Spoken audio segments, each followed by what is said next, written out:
Roma'daki son gün maalesef tatil bitti. Şimdi Pantheon'a doğru yola çıkıyoruz. Hava bugün kapalı, yağmurlu, biraz da soğuk. Güneşi özlemeye başladık şimdiden.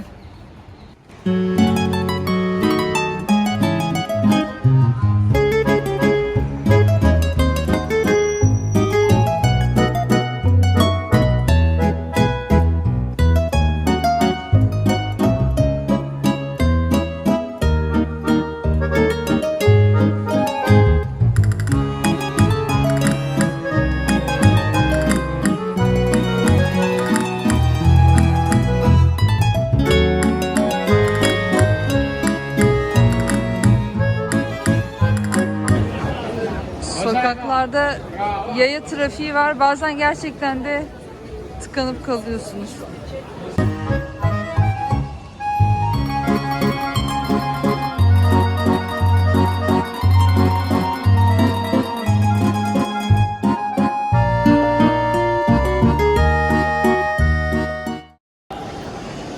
Şu an dünyanın en iyi korunmuş antik yapılarından birinin içindeyiz.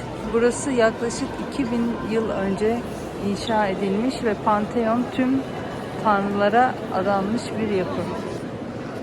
Beton kubbesi herhangi bir destekleyici veya takviye olmadan inşa edilmiş. Yine dünyanın en büyük kubbelerinden biri ve yukarıda 9 metre açıklıkta bir hava boşluğu var. Ona oculus deniyor.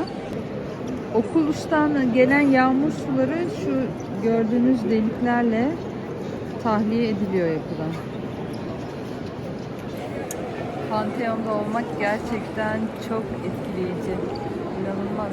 2000 sene önce yapılmış ve hala ayakta.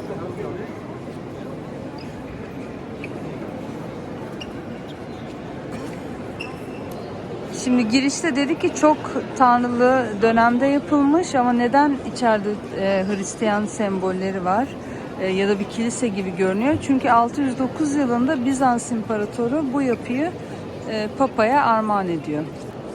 O dönemden sonra da burası kilise olarak kullanılmaya başlanıyor. Pantheon'da ünlü ressam Rafael yatıyor. Kendisi bir vasiyette bulunmuş ve Pantheon'a gömülmek istediğini söylemiş. Aynı zamanda mezarının başına da Madonna heykelinin, Hazreti Meryem heykelinin konmasını istemiş. Bu heykeli de bir öğrencisi yapmış Rafael'in. Ve mezar taşında da Büyük Rafael burada yatıyor diyor. Pantheon'da tabii ki herkes gömülemiyormuş. Rafael'in Papa'yla yakın arkadaş olduğu söyleniyor ve bu sayede mezarı burada yer bulmuş.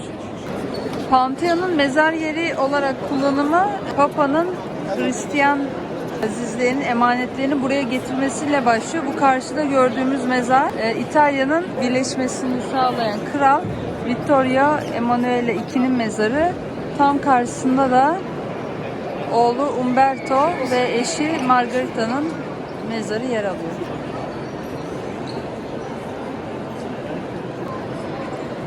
Bu yapının orijinal halini görmek isterdim. Çok merak ettim acaba içinde neler vardı. Çok tanrılı döneme ait hangi figürler yer alıyor. Yapının içinde ve dışında çokça mermer var, granit var.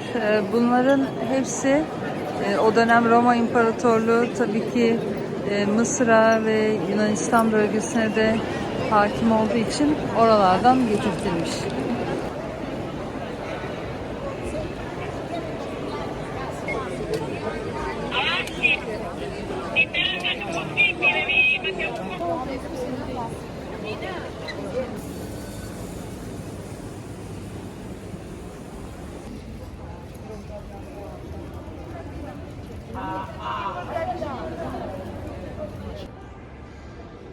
...17. yüzyıldan bu yana ilk halka açık kütüphane olan Bibliotheca Angelica'ya giriyoruz. Kütüphane bir keşiş tarafından kuruluyor ve içeride yaklaşık 200.000 eser var. Kimi nadir el yazması, kimi ise Rönesans döneminden kalma eserler. Turist olarak kütüphanenin belli bir kısmına kadar girip içeriye bakabiliyorsunuz.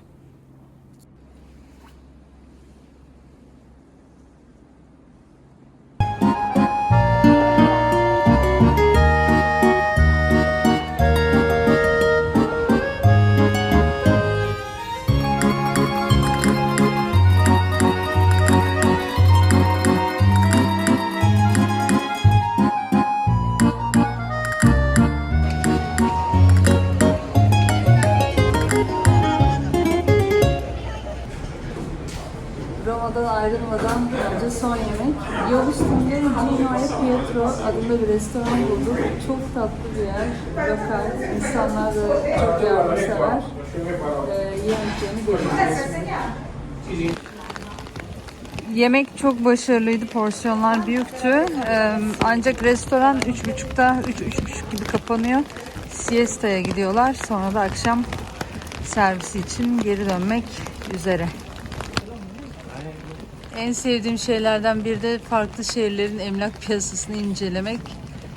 Mesela solda Trevi Çeşmesi'nin orada 3 oda 2 banyolu bir apartman 890 bin. Şehrin bir tık dışında 375 bin euro. Burada da kiralıklar 4500 euro. Bu mekanda da dilim pizza satıyorlar. Burası da gerçekten çok başarılıydı. Lezzetli yemekler İtalyanların.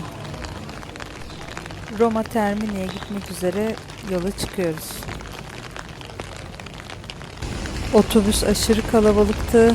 Sıkış tepiş geldik. Neyse sonunda tren garına vardık. Termini tren garı çok kalabalık.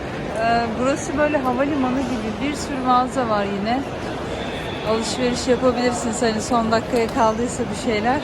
Burada da hala bir seçenek var.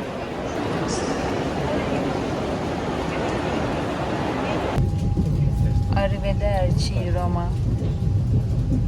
Treni neredeyse kaçırıyorduk çünkü girişteki ekranlarda yanlış platform numarası vardı.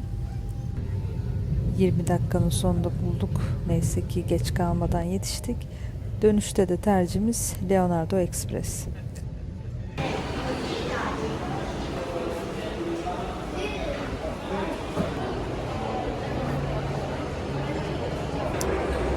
Roma gezimiz artık bitti. Şimdi Köln Havalimanı'nda grev olduğu için uçağımız iptal oldu. Önce Frankfurt'a uçup oradan trenle Köln'e geçeceğiz.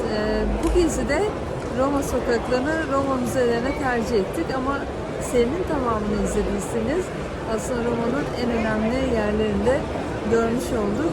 Bir sonraki videoda görüşmek üzere. Kanala abone olursanız sevinirim. Bu benim için çok önemli. Yorum da yazarsanız yorumlarda görüşürüz. Notfenster verlassen klar, die Wäsche außerhalb Augen.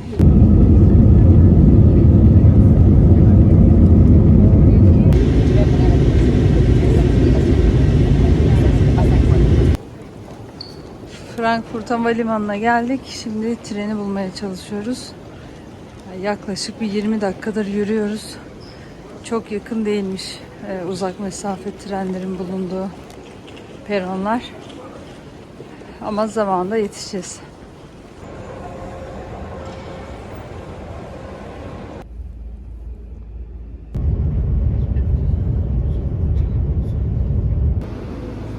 Frankfurt'tan kalkan tren 15 dakika geç kaldı.